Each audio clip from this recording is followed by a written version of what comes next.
자, 이 시간 웨스터민스터 대외리 문답의 신앙교육서하고 소외리 문답을 이제 같이 하겠습니다. 이제 성경 공부는 주일날 통합 주제별 이제 성경 공부로 이제 전환을 좀 하겠습니다. 자, 이제 대외리 문답 제10과 그리스도의 중보 사역의 유익 지난주에 이어서 이제 우리 이 교리 문답 오늘 이제 제 79번에 보니까 참 신자들이 그들의 불완전과 그들이 빠진 여러 가지 유혹과 지혜 이유로 은혜의 상태에서 타락할 수 있는가? 은혜의 상태에서 타락할 수 있는가? 근데 이 부분이, 이 타락이라고 하는 부분이 그럼 하나님께로부터 완전히 이제 버림받아서 구원을 받지 못하고 또 이제 더 이상 하나님의 자녀가 아니고 신자가 아닌 그런 의미는 이 타락할 수 없다 이렇게 얘기해야 되고, 또 하나 그럼 타락의 의미가 일시적으로 그러니까 그가 어떤 죄를 지어서 죄 가운데 빠져 있기는 하지만 여전히 하나님께서 그를 은혜로 붙잡으시고 영원한 사망과 멸망으로 하나님께서 떨어지지 않도록 은혜의 관계가 지속되는 그러한 말이면 타락할 수 있다 이렇게 얘기해야 돼요. 그러니까 사실은 이제 이 질문은 근본적으로 하나님과 우리 사이는 절대 보존된 그러니까 은혜의 보존, 그러니까 하나님과 우리 사이는 영원한 언약의 관계, 또 은혜의 관계, 또 하나님과 하나의 자녀의 관계가 영원히 지속되는 거예요. 그러니까 성도의 구원이 취소된다거나 그 구원이 상실이 된다거나 이렇게 말하면 안 돼요. 사실 그렇게 가르치는 그 아주 잘못된 이단적 가르침들이 너무 많아요. 주로 알미니안 주의자들, 또 심지어 장로교 계통에서도 자꾸 구원의 그 완전성, 영원성에 대해서 부정하는, 그래서 구원이 취소될 수 있다, 뭐 구원이 상실이 될 수 있다, 뭐 이 구원이라고 하는 것이 결국은 끝까지 그 구원의 완성의 일로 스스로가 붙잡아야 된다, 뭐 이렇게 얘기하는 사람들이 굉장히 많습니다. 그러나 절대 그럴 수 없어요. 왜냐하면 하나님의 예정, 또 하나님의 언약은 영원한 거예요. 일시적인 게 아니에요. 이랬다 저랬다 하는, 우리 인간은 변덕이 심하잖아요. 변덕하면 우리 인간이죠. 변덕하면 뭐 사람, 이 변덕이 없는 사람은 없어요. 너나 나나 다 할 것 없이 변덕, 기복이 심하고 감정도 심하고 그래요. 인간은 원래 그래요. 그러나 하나님은 그렇지 않습니다. 근데 자꾸 인간의 그 추악한 죄악성, 그 변덕을 하나님에게 전가시켜서 하나님이 마치 그 사랑이 변할 수 있다. 성경 어디에 하나님의 불변하는 사랑이 변한다는 말씀이 단 한 구절이 있습니까? 오히려 반대로 하나님의 사랑은 영원하다. 구약 성경 선지서에 특히 많죠. 신약 성경에도 많고. 그래서 참된 신자는 구원, 하나님께서 그를 구원으로 이끄셨을 때 이미 그를 영원한 하나님의 사랑 안으로 이끄신 거예요. 자, 그러니까 중생하고 자 계속해서 하나님의 자녀로서 이제 의롭게 되고 중생한 하나님의 자녀는 그 신분 자체가 영원한 겁니다. 그 신분이 또 이전에 그 마귀의 자녀, 죄악된 상태로 떨어지지 않는 거예요.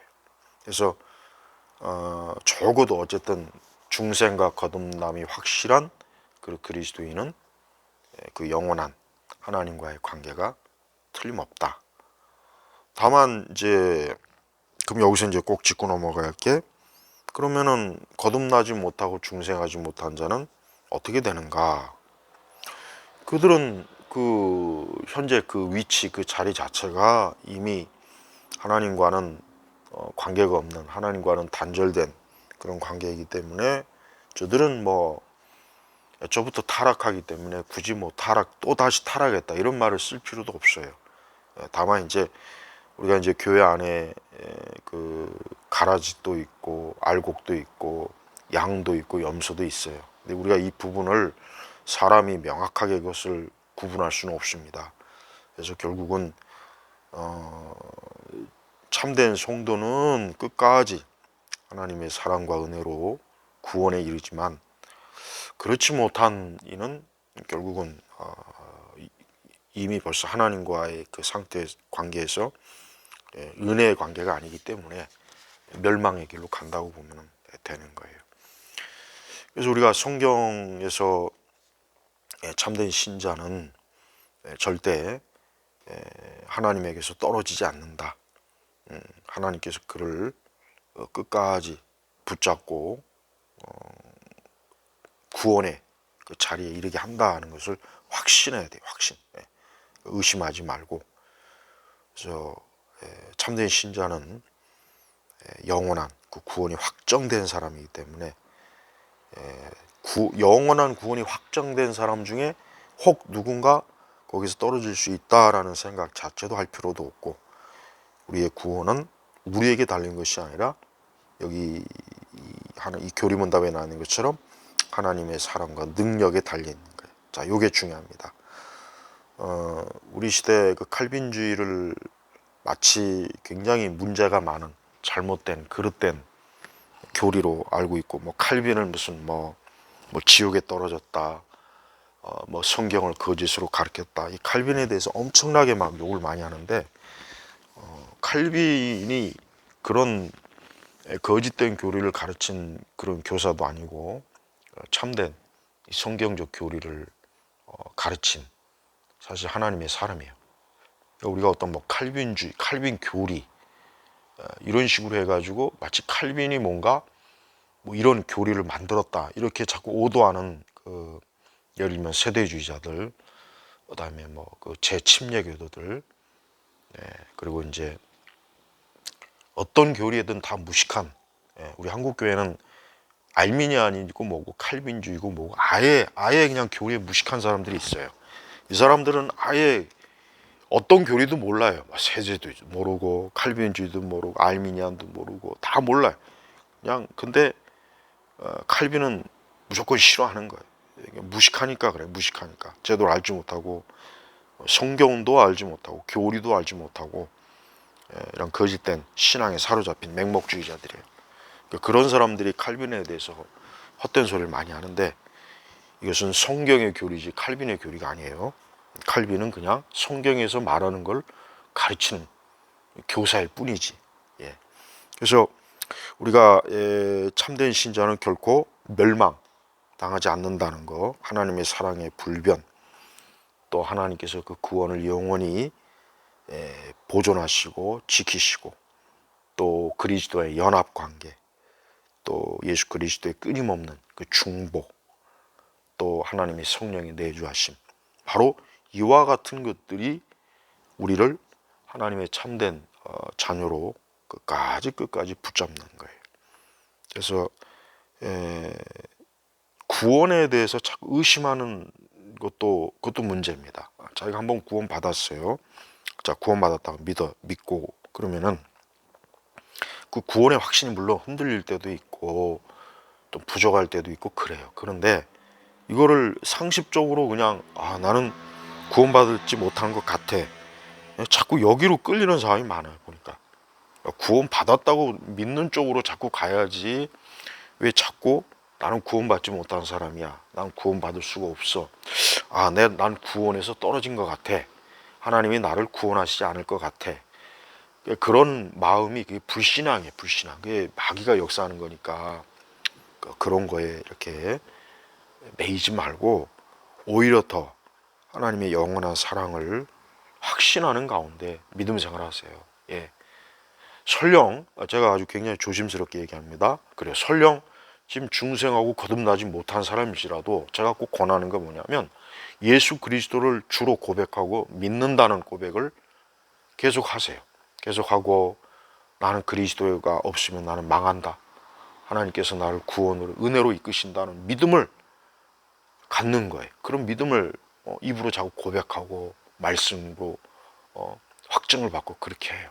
그러니까 제발 구원은 하나님의 전적인 은혜니까 그 구원의 자리에서 벗어나지 말고 신자의 그 구원은 하나님의 손에서 하나님이 주권적으로 이끄시고 또 그러한 관계라고 하는 것은 불변하는 관계라는 거, 요거를 잘 좀 믿고 이해하면 됩니다. 자, 이 시간에는 이제 소요리 문답, 지난 시간에 이어서 계속 이제 하나님의 속성에 대한 이제 네 번째 이 문답을 지금 계속 하고 있어요. 요거는 하나님의 이 영광스러운 속성의 문제예요. 그래서 소요리 문답 4문에는 답이 간단하게 달려 있어요. 뭐 하나님은 존재와 지혜와 능력과 거룩하심과 정의와 하나님의 선하심 진리에서 무한하시고 영원하시고 변함없으신 영이십니다. 이 간단하게 답을 달았지만 이게 간단한 게 아닙니다. 하나하나 구체적으로 사실 하나님의 속성을 우리가 좀 알아야 돼요. 그래서 이번에는 우리가 하나님의 거룩, 우리가 보통 거룩하신 하나님, 이제 거룩하신 하나님, 성경에서 하나님의 속성 중에 가장 많이 드러나는 게 거룩이죠. 그래서 거룩하신 하나님, 뭐 시편에도 계시록에도 뭐 구약, 신약, 특히 구약에 많이 나와 있죠. 그러니까 하나님은 거룩하신 거예요. 스펄전은 그의 시편 주석에서 시편 기자는 하나님의 거룩하심이야말로 자기가 가장 사모하는 것이라 생각했고 자신의 본성 전체를 들여 하나님께 충성을 맹세한 가장 큰 동기였다고 생각했다. 이 때문에 그들이 하나님의 거룩하신 이름을 깊이 묵상했다는 것은 시사하는 바가 크다. 어린아이들도 하나님의 선하심을 찬송할 수 있지만 은혜 안에 있는 아버지들은 하나님의 거룩하심을 찬양한다. 이 하나님의 거룩하심에 대한 엄청난 영광스러움을 스펄전이 잘 표현했습니다. 그래서 이 하나님은 이 거룩함이라고 하는 것은 하나님의 완전하심, 또 하나님의 완전하신 아름다움, 또 존귀함, 또 이 거룩이라고 하는 것은 하나님에게 속한 전적인 속성이에요. 우리 사람은 거룩하지가 않아요. 우리는 거룩하지 않죠. 근데 하나님은 원래부터가 거룩한 능력, 거룩한 사랑. 그러니까 하나님이 하시는 모든 일은 다 거룩한 거예요. 그래서 하나님의 이 거룩하심은 그분의 완전성의 광채이자 영광입니다. 그래서 하나님은 영원히 그 거룩하심 속에서 영원히 존재하시는 거예요. 그러니까 하나님의 거룩은 뭐 더 나아졌다, 더 거룩해졌다 그게 아니에요. 근데 우리 그리스도인들은 사실 더 거룩해지고 더 경건해지는 겁니다. 우리는 믿음의 진보요, 그 성령의 열매죠. 그러나 하나님은 애초부터 거룩, 그 완전한 거룩이에요. 그러니까 그 완전성은 쉽게 얘기하면은 탁월하다, 또 건강하다, 온전하다, 이 뜻이 됩니다. 자, 그 다음에 이제 하나님은 정의로우신 분, 하나님의 정의. 조나단에 누어지는 뭐라고 했냐면은 하나님의 정의만큼 정확한 진리를 따르는 것은 아무것도 없다. 하나님의 정의는 모든 것을 공평한 저울에 달아보시고 모든 것을 있는 그대로 보시고 평가하신다. 하나님의 정의, 하나님의 정의는 참 우리 사람이 사실 감히 측정할 수 없어요. 오늘날 기독교 안에 자꾸 하나님의 정의, 공의를 얘기하는 사람들이 있는데 그 사람들이 이해하는 하나님의 공의와 정의는 정치적이고 사회적이에 보니까 관점이 막스주의적이고, 그러나 성경에서 말하는 하나님의 정의는 그런 정치적이고 사회적인 게 아니에요. 하나님의 정의는 뭐냐? 경건하지 않은 우리 죄인들을 사랑하시고 의롭다 여겨주시고 또 우리를 그분의 의 안으로 이끌어 주시는 거, 바로 이겁니다. 이게 진정한 거예요. 그래서 우리가 하나님이 정의롭다, 공의롭다 할 때 그거를 마치 죄인들을 내려치는 어떤 죽이는 속성으로만 알고 있는 사람들이 많이 있더라고요. 근데 그거보다는 더 깊은 거는 그 죄인들을 하나님 안으로 끌어들이는 거. 이게 사실은 하나님의 온전한 정의예요. 그래서 우리가 하나님의 정의를 따른다 했을 때는 우리 하나님께서 죄인들을 궁일히 여기시면서 우리 하나님의 완전함, 의로움을 드러내시는 것, 요 관점으로 보면 됩니다. 자, 다음은 이제 하나님의 선하심. 하나님 참 선하시죠. 그래서 토마스 귀디는 선하심은 긍휼, 은혜, 오래 참으심, 인자심, 참되심 등 포괄적인 의미예요. 그러니까 선하시다. 그러니까 우리는 보통 선하다 하면은 약간 막연해요. 솔직히 막연해. 그냥 뭐 착한 일, 뭐 착한 것, 뭐 좋은 일, 뭐 좋은 것, 요걸 보통 그냥 선하다. 근데 사실 하나님의 선하신 의미는 뭐냐? 긍휼, 은혜, 오래 참음, 인자하심, 참되심, 요걸 총체적으로 얘기하는 거예요. 그러니까 하나님의 선하심은 굉장히 그 깊이 있고 역시 이것도 광범위하죠. 그래서 성경에서 보면은 하나님의 선하심이 많이 나타나요. 하나님이 자기 백성들을 향한 긍휼, 은혜, 오래 참은 거, 인자, 참된, 또 죄인들을 향해서 하나님께서 또 얼마나 선하십니까? 죄인들에게도 비를 내려주시고 또 죄인들에게도 그들에게 아낌없이 무언가를 베푸시잖아요. 그러니까 이 땅에는 수많은 죄인들은 하나님이 자기에게 베푸신 선하심을 안다면 아마 그날로 하나님 믿을 겁니다. 틀림없어요. 또 앤드류 보나가 얘기한 것처럼 앤드류 보나가 아주 참 귀한 언급을 했는데 하나님은 선하심이라, 그러니까 하나님이 선하심이란 말은 하나님은 사랑이시라는 표현을 한 거다. 그러니까 우리가 하나님이 선하시다 하는 것은 뭐냐? 하나님은 사랑이시다, 이렇게 얘기한 거예요. 그래서 우리가 하나님께서 지금도 하나님의 살아계심을 하나님의 선하심을 우리에게 나타날 때 뭐냐? 그것이 바로 하나님이 우리를 사랑하신다, 사랑하신다, 이렇게 대하면 되는 거예요. 우리가 하나님의 선하심을 항상 생각해야 돼요. 우리가 이 하나님의 선하심이 없다면 오늘 우리가 어떻게 숨쉬고 살 수 있고 이제까지 우리가 어떻게 살아왔으며 앞으로도 우리 살 수가 없어요, 솔직히. 그래서 우리 그리스도인들은 기도할 때 선하신 하나님, 나에게 선을 좀 베풀어 주세요. 즉 다른 말로 하나님 나에게 사랑을 베풀어 주세요, 이 말이나 마찬가지고, 또 하나님께서는 하나님의 선하심을 구하는 자에게 선하심을 베풀어 주셔요. 아까 얘기했잖아요. 그 긍휼, 오래 참으심, 인자하심, 참되심, 은혜, 이거예요. 그러니까 혹 막 기도할 때 할 말이 없으면은 하나님 나에게 선을 좀 베풀어 주세요, 이렇게 기도하세요. 제레미 테일러가 참 그래요. 은혜는 영원한 은퇴로부터 나오는 위대하고 놀라운 선하심의 보고이다, 보물이다, 이거죠. 그러니까 하나님의 선하심은 부유하다, 부유하다. 그래요. 사람들은 선하지 않습니다. 사실 인간은 선하지 않아요. 인간은 악해요. 악하고 좀처럼 선함을 보여주지 못해요. 우리가 성경에서도 인간에 대해서 보십시오. 그리고 우리가 이 세상을 살아오면서 사람을 대할 때 진짜 선한 면을 우리가 봅니까? 선한 면보단 악한 면을 더 많이 보지 않습니까? 그러니까 사람이 그래요. 원래 죄인이기 때문에. 그래서 하나님은 선하셔요. 선한.